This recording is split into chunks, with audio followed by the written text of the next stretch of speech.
Y vamos a comentarles rápidamente lo que está pasando en el Hospital Regional de Lambayeque, que tiene 60 camas disponibles para pacientes con nuevo COVID-19, pero no pueden ser ocupadas porque, ya lo hemos dicho y lo hemos repetido, como en otras regiones, carecen de personal de salud suficiente.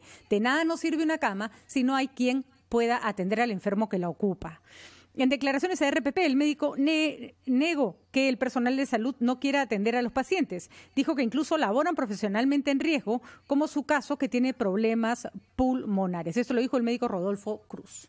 Tenemos 60 camas libres en el tercer piso, todas y cada una con punto de oxígeno. No las podemos usar porque no tenemos gente. Sigo atendiendo. ¿Cómo pueden decir que no queremos atender a las personas? Por favor, ¿por qué mentir? Entendemos. ¡No tenemos gente! ¡No tenemos gente! Desesperado, me el quedo doctor helada Rodolfo con Cruz, esa, ¿no? Sí, la verdad que me ha dado una Él mismo nos profunda contaba que es paciente angustia, en riesgo, ¿no? porque ha tenido, tiene un pulmón afectado, tiene más de 55 años de edad, tiene sobrepeso y sin embargo está ahí al pie del cañón y pedía que por favor comprensión porque hay gente que los acusa de no querer recibir más pacientes cuando tiene capacidad el hospital y sí la tiene, pero lo que no tiene es personal. Creo que lo que Una hemos tragedia. escuchado es la voz desgarradora de una persona que ya no puede más, ¿no? Que está trabajando noche y día y que ya no puede más y que tiene que decirle a personas cuya salud dependen de él, no te puedo atender. Realmente es estremecedor lo que hemos escuchado. Ya estamos con el doctor Elmer Huerta para que nos cuente un tema que es muy preocupante y cuál es el impacto del COVID-19 en los enfermos de cáncer. ¿No es el tema. Así es. Ah, me han Doctor, dicho buenos días, que bienvenido. de eso no vamos a hablar hoy día, pero mejor que el doctor Huerta presente su tema. Vamos a conversar con él. Buenos días. Buenos días, Buenos días, Patricia. doctor. Buenos días, Ricardo. Buenos días, Patricia. Sí, teníamos el tema del cáncer, Patricia, para desarrollarlo con ustedes y con nuestros oyentes. Es un estudio que salió esta semana acerca de cuál es el efecto que tiene esta enfermedad en los pacientes con cáncer. Y brevemente, pues sí, afecta mucho, sobre todo a pacientes con cáncer de pulmón, con cánceres hematológicos, se llaman las leucemias, linfomas, mielomas y cánceres avanzados. En ellos puede producir 3 veces más posibilidad de que se compliquen y que puedan morir. Eso lo vamos a desarrollar en otro momento, pero la noticia del día aquí en Estados Unidos, hoy en todos los titulares, Patricia, y por eso he querido traerlo a la discusión, y disculpen por haber cambiado a último momento el tema, es de este medicamento que se llama Remdesivir. Ayer en la Casa Blanca se anunció, el doctor Fauci, que es el consejero principal de enfermedades infecciosas del presidente Trump, anunció que este medicamento que se llama Remdesivir,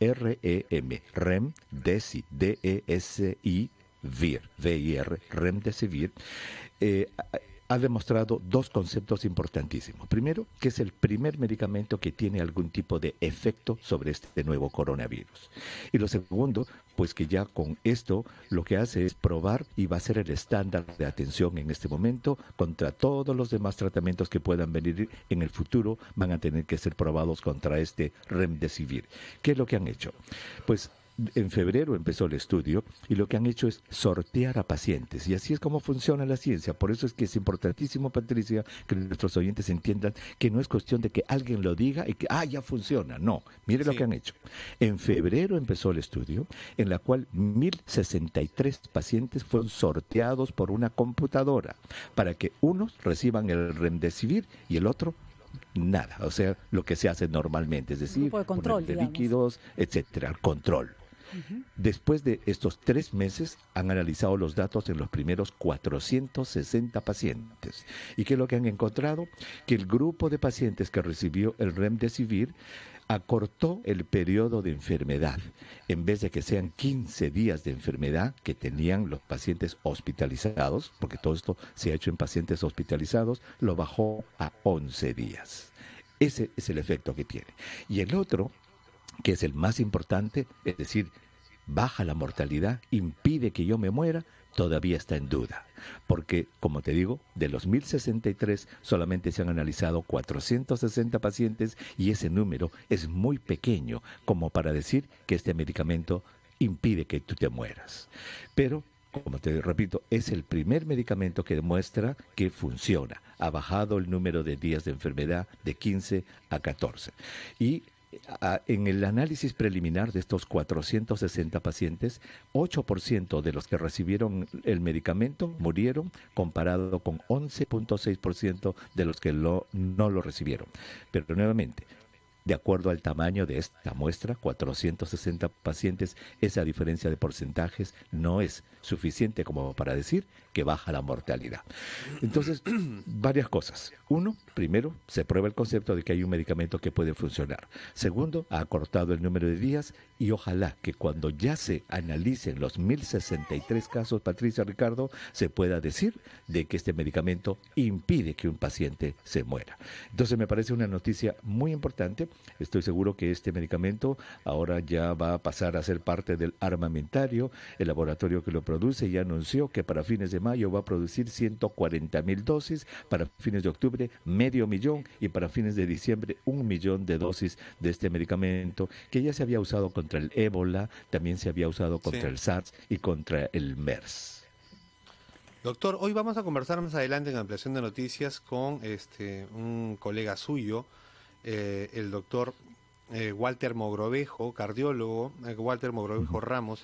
Él quería compartir un tratamiento que replicó de otro doctor, Marco Gil, que trabaja en el Hospital Casimiro Ulloa, aquí en Lima, en Miraflores. Básicamente, y lo único que les aplicó fue ivermectina, un antiparasitario, y funcionó muy bien. Recuperó a los 5 miembros de una familia que estaban enfermos, los 5 con los síntomas ya desarrollados, y en 2-3 días los recuperó. Tendría que hacerse un estudio también sobre esto, ¿no? Claro, porque eso que cuentas y que cuenta el doctor se llama anécdota.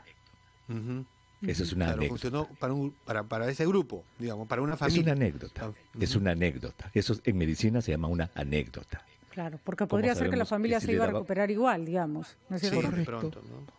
O de repente le daban otra cosa y funcionaba. Entonces, es cierto, el ivermectina está siendo estudiado también, pero hasta ahora no se tiene un estudio fuerte como en el que se han sorteado pacientes y analizado que lo demuestre.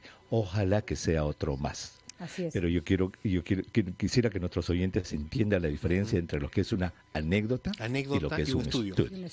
Y recordarles que todas estas explicaciones que usted está dando, doctor Huerta, incluso la que vamos a recibir más adelante, se están haciendo con supervisión médica dentro de un protocolo de atención, y que no se puede ir corriendo, como se está ocurriendo, a comprar a la farmacia y tomarlo, incluso si no tienes coronavirus, porque te han dicho que ese medicamento te protege.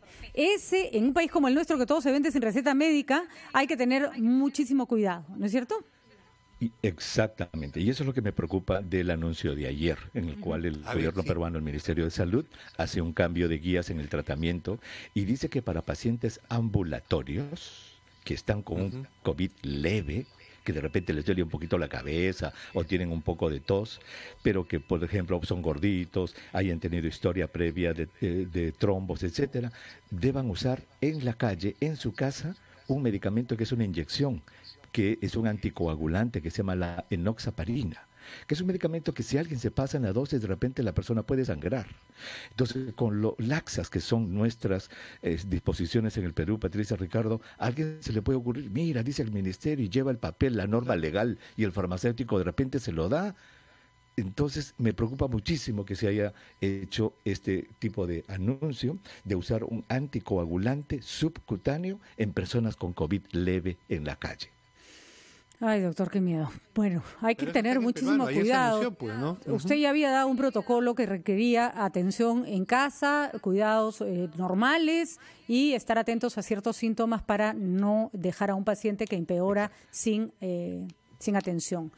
Y está bien que se haga, Patricia, está bien, porque esto se dice, al parecer, de acuerdo al documento que se ha publicado en el Peruano, estoy leyendo, esta es una recomendación, dice, de la Asociación Peruana de Cardiología. Está bien, perfecto, pero ¿se habrán tomado las previsiones para que esto no sea abusado en la calle y que cualquier hijo de vecino le pongan en cualquier lugar del Perú su subcutánea de enoxaparina, un poderoso anticoagulante? Bueno, ya hay que decirlo, doctor, el anticoagulante es un medicamento peligroso para personas que tienen determinadas afecciones cardíacas, correcto. ¿No? Que no se pueden poner eso, pues se mueren, ¿no? Desde acá queremos decirle, como dijiste, el Remdesivir, el Ivermectin y todos estos medicamentos, siempre con receta médica, con supervisión médica, y esta enoxaparina que recomendó ayer el gobierno para pacientes con COVID leve, también siempre con supervisión médica. Perfecto. Muchas gracias, doctor Huerta, como siempre, clarísimo. Hasta mañana. Chao, Hasta mañana. Chao. Son las 7:50. Vamos rápidamente a una pausa, volvemos.